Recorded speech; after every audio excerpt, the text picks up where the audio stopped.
Boa noite, senhor presidente. Boa noite, colegas vereadores, imprensa, funcionários da casa e todos que nos prestigiam até o momento.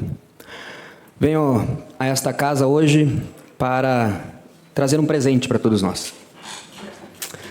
Um presente que, no final de semana, chegou até minhas mãos e eu não posso, como médico e como parlamentar deste município, deixar de compartilhar com todos vocês.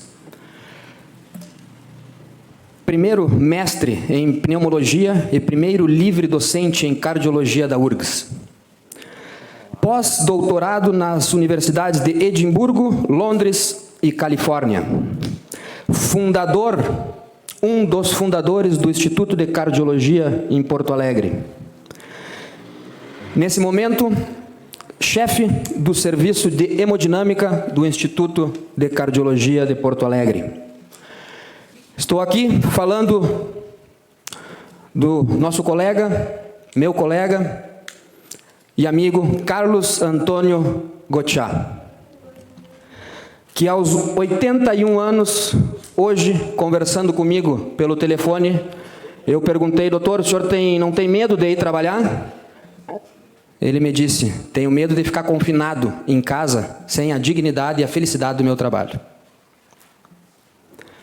Eu vou aqui usar a tribuna para transcrever um texto que recebi do colega Carlos Antônio Gotchá.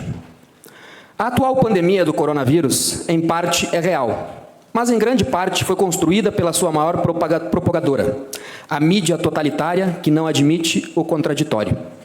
Aliás, os maiores crimes da humanidade têm sido cometidos por não considerar que o outro existe.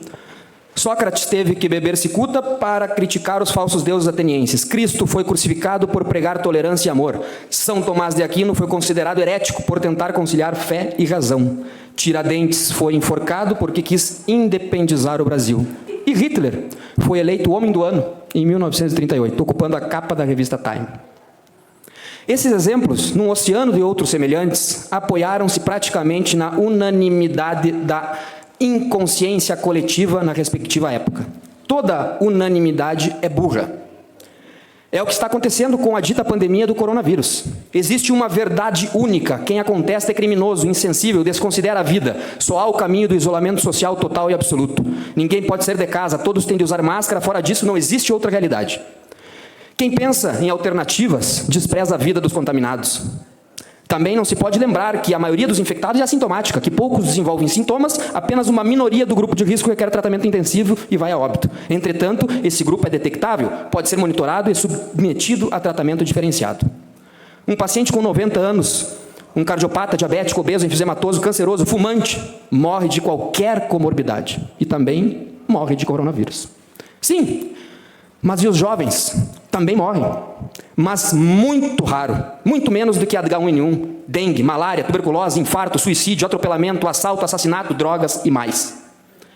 A verdade é que esse bombardeio total, constante e suspeito dos meios de comunicação baseia-se em premissas erradas. Não há um grupo controle, não há comparação com outras doenças, não há determinação de comorbidades, só empurram números absolutos em cima de encalços. Qualquer doença, se focada exclusivamente em números absolutos, surpreenderá pela mortalidade causada. Dados recentes mostram que o número de suicídios é quase 3 vezes maior que o de mortes por coronavírus, que parece ser a única causa mortes existente. A criminosa campanha de terror dos meios de comunicação desnorteia a população e causa maiores desgraças que a causada pelo vírus. Desespero, miséria, depressão, fome, suicídio, todas conhecidas condições alavancadoras de óbitos, mas isso não é quantificado. Veja bem, ninguém nega a importância da pandemia, nem que deva ser energicamente enfrentado com medidas racionais, porém não pela mídia, por políticos ou juízes que nada entendem e não escondem outros interesses, mas parecem ter mais poder que médicos competentes. O que acontece na realidade forma um conjunto de 2 quadros indissociáveis. Número 1, de um lado, a própria doença, com o seu quadro clínico geralmente benigno ou assintomático, ou com gravidade numa minoria, mas mais suscetível. E 2, por outro lado, as consequências malignas decorrentes de inapelável medidas coletivas, quebra de empresas, desemprego, miséria, depressão, neurose, suicídio, desnutrição, abandono. Estas segundas consequências, se somadas, são muito mais letais e parecem ser esquecidas pelos piedosos defensores da vida.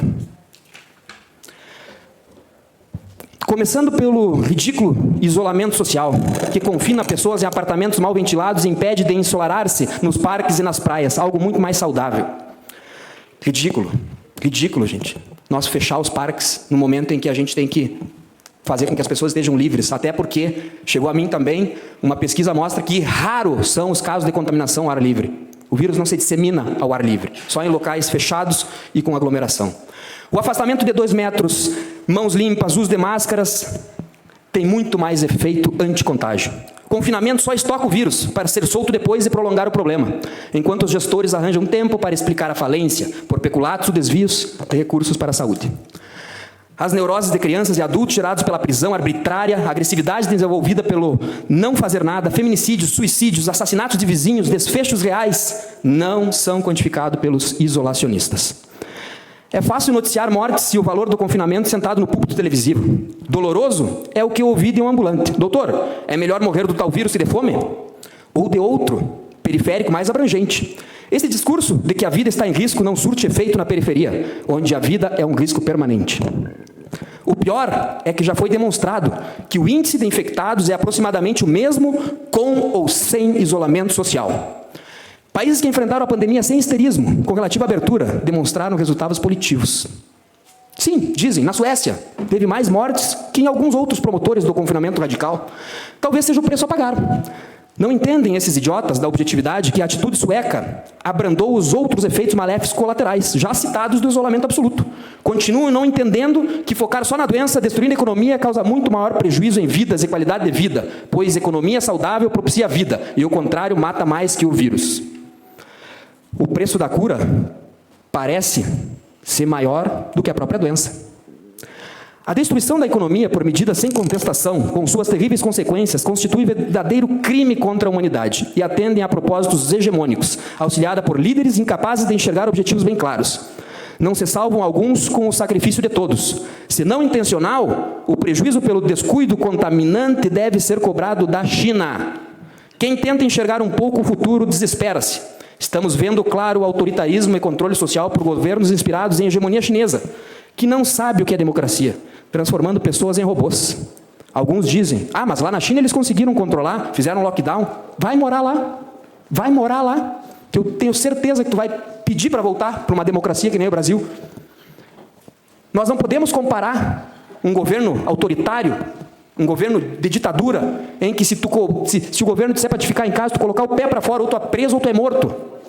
Onde a estrutura do governo te dá comida em casa, onde a estrutura do governo te dá remédio em casa, onde o lockdown, que é uma ferramenta da medicina que nunca foi usado até então, lá pode funcionar mesmo. Aqui, com a nossa cultura, não funciona. E é isso que eu tenho dito. Nós temos que nos adequar o tratamento à nossa cultura.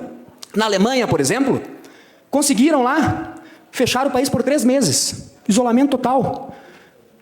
Parabéns. 90% do povo alemão tem condições de ficar 3 meses parado. Por quê? Porque tem capital. E o capital nada mais é do que o resultado do trabalho acumulado. Eu e muitos aqui temos também. E quem não tem? E quem trabalha no mês, para no outro mês pagar a sua habitação, seu alimento, seu remédio, suas vestes? E esse aí? Será que nós somos tão egoístas de pensar apenas no nosso umbigo? Não é possível. Direitos consagrados são constantemente violados, como o de ir e vir e o de escolha, que ficam subordinados à licença de qualquer guarda munido de uma autoridade que não pode ter, abordando pessoas, caçando-as nas praias ou até nadando no mar. Uma estupidez sem nenhum sentido, que mata a alegria, o exercício e o lazer. O que estão fazendo? Sugere terrível cenário, não longe de implantar-se e destruir todas as conquistas humanas de direito e de liberdade desde a Revolução Francesa. O que certa e poderosa mídia faz é um ensaio aterrorizante para transformar pessoas em robôs, sem face, sem vontade, sem críticas, autômatos obedientes a decisões estatais, bem ao gosto dos inspiradores asiáticos. Todos os heróis que morreram no passado para termos liberdade estão sendo ressepultados pelos novos psicofantas e suas medidas esdrúxulas e mortais. Outro aspecto a considerar é preciso ter cuidado com a higienização, porque todo extremo é maléfico. Se pega a moda de esterilizar todos os objetos tocados, de não apertar as mãos, impedir o ar ambiente com filtros e o contato uns com os outros por paredes plásticas, a longo prazo, o sistema imunológico atrofia-se e abre portas para futuras novas pandemias por faltas de anticorpo desenvolvido. Assim, dizimaram-se populações indígenas. Ao chegaram na América os primeiros europeus que assintomáticos trouxeram o vírus da gripe comum. Uma criança que engatinha e leva a mão na boca está desenvolvendo imunidade. Querem roubar até nossa imunidade. Pessoas rígidas, no pleno uso de seus direitos, são discriminadas pelo simples fato de terem 70, 80, 90 anos. De novo, os idiotas da objetividade desconhecem não ser o número de anos, mas o estado biológico que torna a pessoa mais ou menos suscetível ao vírus. O idoso tem direito a viver, divertir-se e fazer escolhas. Afirma com propriedade Rosário Pinto Correia, da Escola Lisboeta de Trabalho e Economia. Os idosos com mais de 70 anos, como são chamados agora, primeiro, não se veem como idosos. Segundo, não são idiotas. Terceiro, em muitos sabem mais que os mais novos. Quarto, querem gozar a vida como todos e, sobretudo, têm, como todos, o direito de escolher. Medicamentos e vacinas eficazes estão próximas a aparecer. Necessita-se repudiar e evitar as consequências do ditatorial controle social. As pessoas aterrorizadas estão próximas a serem anuladas arbitrariamente em vontades ou atitudes. Se a sociedade não exibir o direito de reagir, se o ensaio de totalitarismo midiático e governamental prosperar.